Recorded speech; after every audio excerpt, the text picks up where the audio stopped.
Imaginemos por un momento a un terapeuta que nunca se cansa, que no juzga, que es completamente predecible y que, curiosamente, no es humano.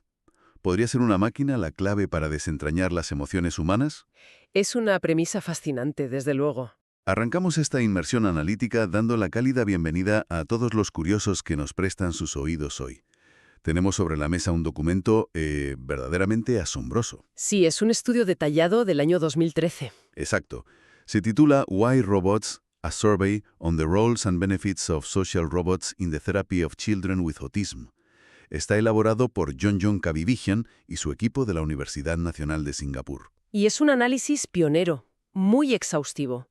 Nuestra misión a lo largo de este rato es explorar hasta el último rincón de por qué los robots sociales se están utilizando en terapias para el trastorno del espectro autista. Vamos a desgranar cómo se diseñan físicamente estas máquinas, qué roles asumen dentro de la consulta y, bueno, algo fundamental. Sí, vamos a someter a un escrutinio muy crítico su verdadera eficacia empírica. Porque, a ver, el documento plantea soluciones de ingeniería brillantes. Brillantes, totalmente. Pero al mismo tiempo, abre grietas metodológicas que merecen ser cuestionadas. Yo, desde mi perspectiva, voy a ser bastante crítica hoy. Y me parece perfecto. A mí me resulta alucinante ver el potencial que tiene esta tecnología para crear puentes con niños que de otro modo experimentan un aislamiento tremendo. Es un avance, no lo niego. Pensar que unos cuantos motores, silicona y circuitos pueden arrancar una sonrisa o mantener la mirada de un niño con autismo es, no sé, casi ciencia ficción hecha realidad. Ostras, es que es un cambio de paradigma. Pero vamos a sentar las bases para entender el problema real. El estudio comienza su argumentación hablando de una especie de tríada de deficiencias. La famosa tríada que caracteriza el autismo, sí. Eso es. ¿A qué se refieren los investigadores exactamente con esta tríada? Pues es el punto de partida esencial para entender la necesidad de usar máquinas. El documento resume esta tríada en 3 grandes áreas de dificultad. Vale. La primera abarca las relaciones sociales. Aquí destaca la carencia de lo que en psicología llamamos teoría de la mente. ¿Y eso en términos prácticos qué significa? Es la capacidad innata de mentalizar, o sea, de mirar a otra persona e inferir automáticamente qué siente, qué piensa o qué intenciones tiene. Claro, como leer entre líneas. Exacto. La segunda área es la comunicación, que incluye retrasos en el lenguaje y problemas serios para descifrar expresiones faciales o todo el lenguaje no verbal.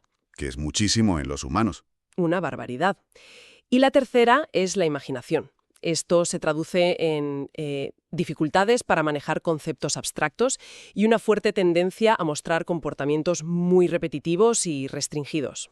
Claro, visto así, la interacción humana estándar es un campo de minas. Totalmente. Para un niño con autismo, un ser humano promedio es un rompecabezas caótico. Cambiamos de tono de voz constantemente. Hacemos gestos sutiles con las manos, arqueamos una ceja. Somos muy impredecibles. Somos totalmente impredecibles. Y según describe el texto, todo esto causa una sobrecarga sensorial abrumadora. Es como si les subieran el volumen al máximo a todos los estímulos a la vez. Justo. Y aquí es donde entra la premisa brillante que defienden los autores. Los robots, por su propia naturaleza, son deterministas. Sí, esa es la teoría. Si se pulsa el botón A, el robot hace el movimiento B. Siempre.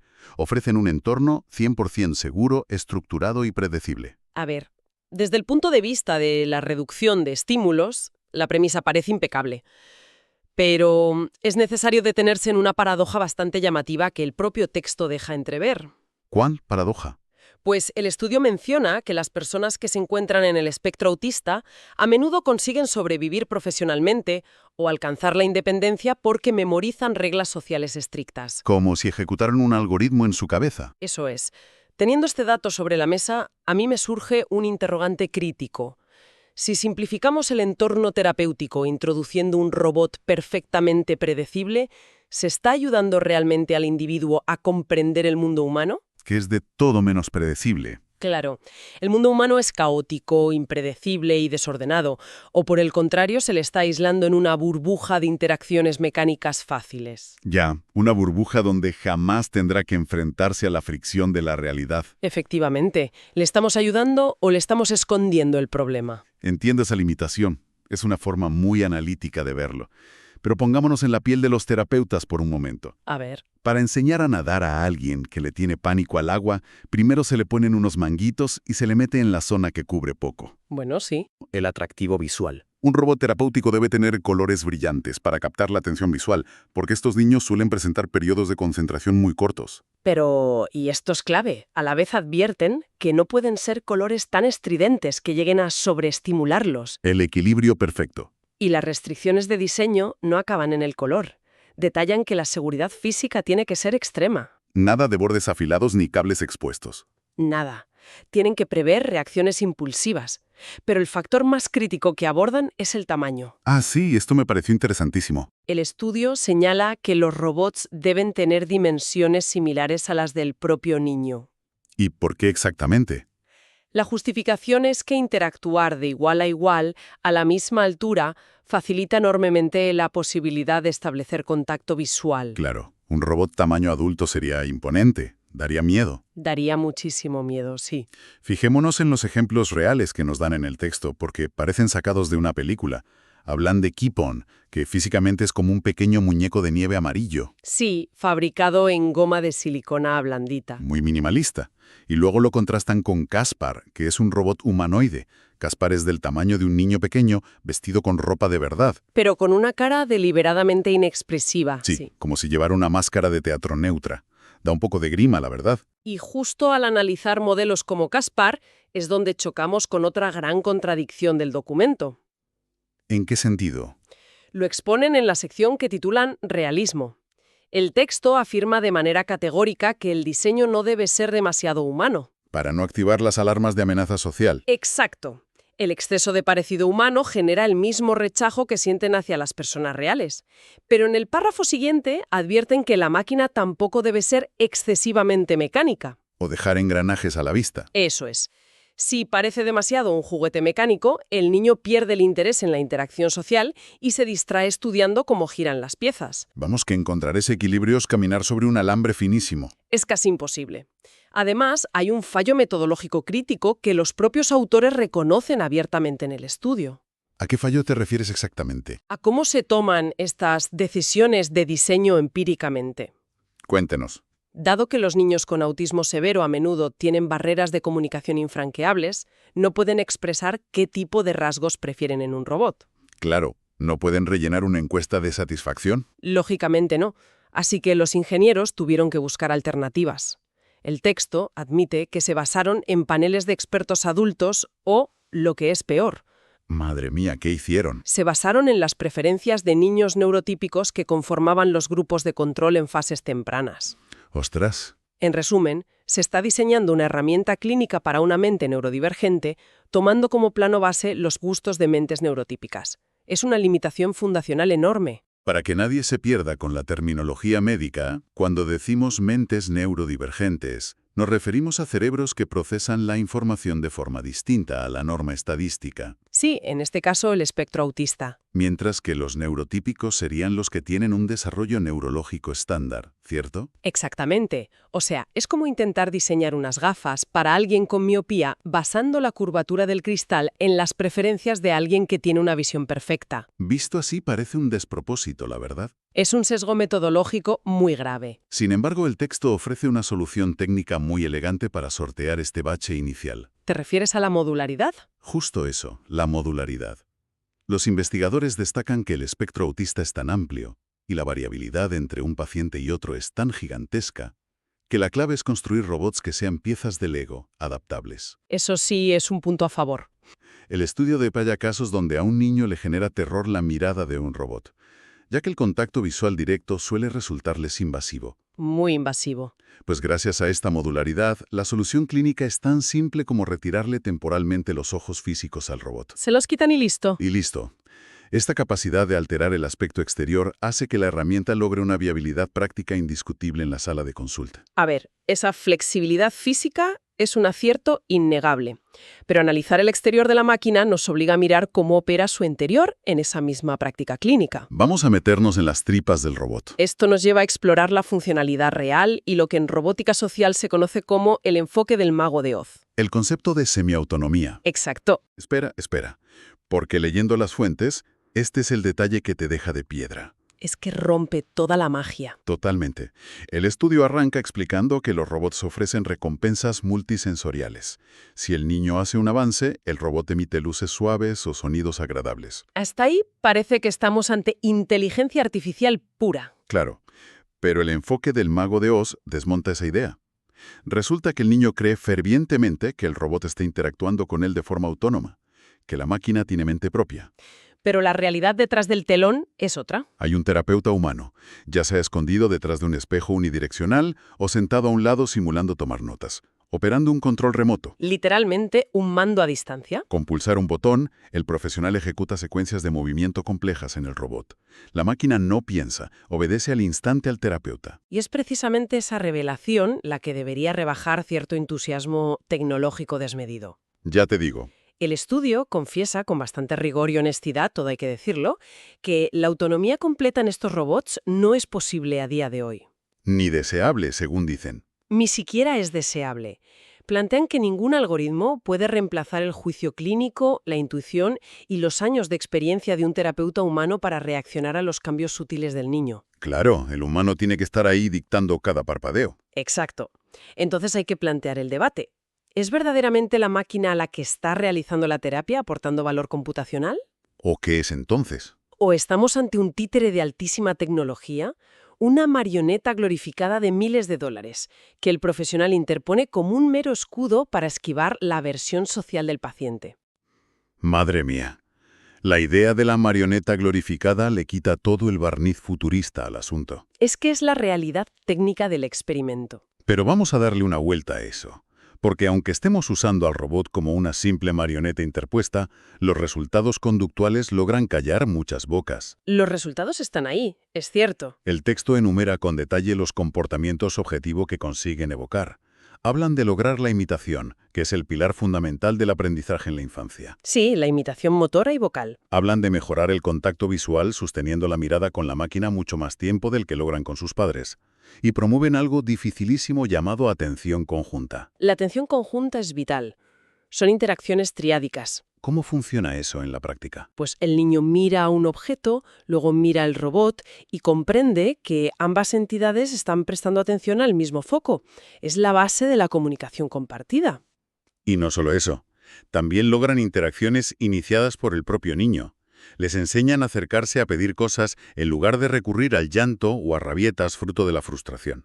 La reducción de las rabietas es un alivio enorme para las familias. Fijémonos en los ejemplos prácticos que recoge el documento, porque son tela. Relatan el ensayo con el robot Caspar y un adolescente de 16 años. Un caso muy extremo. Tenía un historial clínico marcado por la agresividad física y un aislamiento severo. Pues a través de sesiones repetitivas de juego táctil mediadas por el terapeuta, consiguieron que este joven abandonara los golpes. Y aprendió a acariciar el rostro de silicona de una forma suave. Controlada y deliberada. Es un avance increíble. Lo es. Y hay otro experimento que me parece fascinante. Un niño aprendió a interactuar con el robot. Y la motivación fue tan alta que fue a buscar físicamente a otro compañero para explicarle cómo funcionaba la máquina. O sea, el robot sirvió de puente social. Exacto, provocando una interacción social espontánea entre dos chavales que normalmente se ignorarían por completo. A ver, esos estudios de caso aportan un valor incuestionable. Para esos individuos y sus familias representan avances monumentales. Nadie resta mérito a conseguir que un adolescente pase de la hostilidad física a la delicadeza táctil. Pero intuyo un pero muy grande. Sí, al aplicar la lupa científica sobre las conclusiones generales, llegamos al talón de Aquiles de todo este campo de investigación. Cuéntame. El problema central es la falta de generalización sistemática. El documento admite sin rodeos que la inmensa mayoría de la literatura empírica se detiene ahí, en el logro dentro del laboratorio. O sea, no saben qué pasa después. Rara vez se evalúa a largo plazo si esas nuevas habilidades se transfieren a contextos sociales reales cuando el robot ya no está presente. Siguiendo con la analogía de antes, es decir, que de nada sirve ser el mejor nadando con los manguitos y te ahogas en cuanto te los quitas y te tiran a la piscina. Esa es exactamente la metáfora. Si un paciente aprende a sostener la mirada de un modelo como Nao o Kipon durante minutos enteros, pero al volver a casa sigue siendo incapaz de mirar a los ojos de sus padres. O de interactuar con sus compañeros en el patio del colegio. Pues entonces la intervención clínica queda desdibujada. El propósito fundamental de la terapia no es que el individuo desarrolle una dependencia funcional hacia una herramienta tecnológica adaptada a él. Claro, no quieres que se haga amigo del robot y ya está. El objetivo es que la herramienta actúe como un andamio temporal para devolverle la capacidad de navegar por las complejidades del mundo exterior. Ese es un jarro de agua fría necesario para poner las expectativas en su sitio. Hay que ser realistas. Aún así, y asumiendo que estamos en la fase de los manguitos, los investigadores hacen un trabajo brillante al clasificar las funciones que estos robots sí cumplen con éxito rotundo dentro del espacio seguro de la terapia. ¿Identifican 5 roles principales? Sí. Creo que merece la pena que nos detengamos a desmenuzar cada uno de ellos. El primer rol que plantean es el de compañero de juegos amigable. Que es la puerta de entrada básica. A diferencia de jugar con otros niños, que pueden frustrarse o enfadarse si no se siguen las reglas convencionales del juego, el robot ofrece algo invaluable. Permite un juego repetitivo y libre del escrutinio social. Absolutamente libre de juicios. Y a partir de ahí, el segundo rol sube un escalón en complejidad. El robot como agente evocador de comportamientos. Aquí ya no es solo un juguete. No. La máquina se convierte en un estímulo altamente pautado. Está diseñado para provocar hitos específicos en el desarrollo motor o cognitivo. Por ejemplo, juegos de causa y efecto. O juegos donde el robot detiene sus luces hasta que el niño comprende el concepto de esperar su turno, una habilidad social básica pero sumamente compleja en el autismo. El tercer rol es el que mencionabas antes con la atención conjunta, el de mediador social. Exacto. Aquí el robot no es el fin de la terapia, sino el vehículo. Actúa como un vértice seguro que triangula la atención. Sirve de puente indirecto entre el niño y el terapeuta. Y logra rebajar la inmensa presión psicológica que genera la mirada directa. El cuarto rol entra en un terreno muy interesante, el robot como actor social. Teniendo en cuenta que extraer lecciones implícitas de las situaciones cotidianas es un reto enorme, usan la máquina para escenificar. Dramatizan pequeñas viñetas sociales. Sí, simulan una disputa por un objeto y la resuelven de forma pacífica. Así el paciente puede observar, analizar y aprender las reglas sin ser el protagonista presionado. Es como montarles una pequeña obra de teatro, educativa a medida. Y eso nos lleva al último rol, el quinto, el terapeuta personal. Gracias a esa modularidad física que comentamos. De quitar o poner piezas, sí. Y a la flexibilidad del mago de Oz. El robot termina convirtiéndose en un traje hecho a medida. Una herramienta adaptable, milímetro a milímetro, a las fobias y necesidades cognitivas de cada individuo a lo largo de los años. Poner sobre la mesa estos 5 roles demuestra que la robótica, en este campo, ha trascendido la fase de mera anécdota. Se han consolidado como instrumentos clínicos con una versatilidad innegable. Son versátiles, sí, pero la dependencia constante de esa figura humana oculta, operando los controles, sumada a la profunda incertidumbre sobre cómo transferir las habilidades aprendidas al caótico mundo real, continúan siendo los grandes cuellos de botella. Vamos a organizar todas las piezas del rompecabezas para sacar unas conclusiones claras de todo lo que hemos abordado hoy. Hemos visto que el autismo presenta barreras monumentales, definidas por una tríada de deficiencia. Comunicación, relaciones sociales e imaginación. Esto provoca que interpretar las señales humanas sea un esfuerzo extenuante. Ante este escenario, los robots sociales se erigen como un entorno seguro por ser deterministas y predecibles. Y hemos repasado las dificultades de diseño para no caer en lo excesivamente humano ni en lo puramente mecánico. Y cómo la modularidad acude al rescate. Y sobre todo, hemos descubierto el secreto a voces del mago de Oz. Bajo esa apariencia de inteligencia autónoma, opera un terapeuta humano que guía cuidadosamente cada estímulo. Por mi parte, el resumen exige mantener una postura de cautela metodológica rigurosa. Nadie puede negar que los robots han demostrado ser herramientas formidables. Ofrecen una zona de confort indispensable. Sí, para encender la chispa inicial. No obstante, la lectura profunda del estudio pone en evidencia que el verdadero desafío científico no radica en conseguir que un niño charle fluidamente con un pedazo de plástico y circuitos. El andamio temporal que decíamos. Exacto. El objetivo supremo es garantizar que esa interacción mecanizada actúe únicamente como unos andamios que finalmente se retiren, dejando tras de sí a un individuo capaz de conectar con el resto de la humanidad. Es una síntesis fantástica para poner las cosas en perspectiva. Y antes de cerrar los micrófonos, nos gustaría dejar suspendido en el aire un pensamiento provocador para seguir dándole vueltas a este fascinante tema. Adelante. Según todo lo analizado, la principal ventaja terapéutica de emplear robots hoy en día Es precisamente su limitación. Son más simples, más predecibles y menos complejos que un ser humano. Eso es lo que les da valor ahora mismo. Pero fijémonos en el ritmo vertiginoso al que está evolucionando la inteligencia artificial en la actualidad. Nos dirigimos a toda velocidad hacia un horizonte donde los robots lograrán ser tan complejos, tan ricos en matices y tan impredecibles como nosotros mismos. Es un escenario muy posible a corto plazo.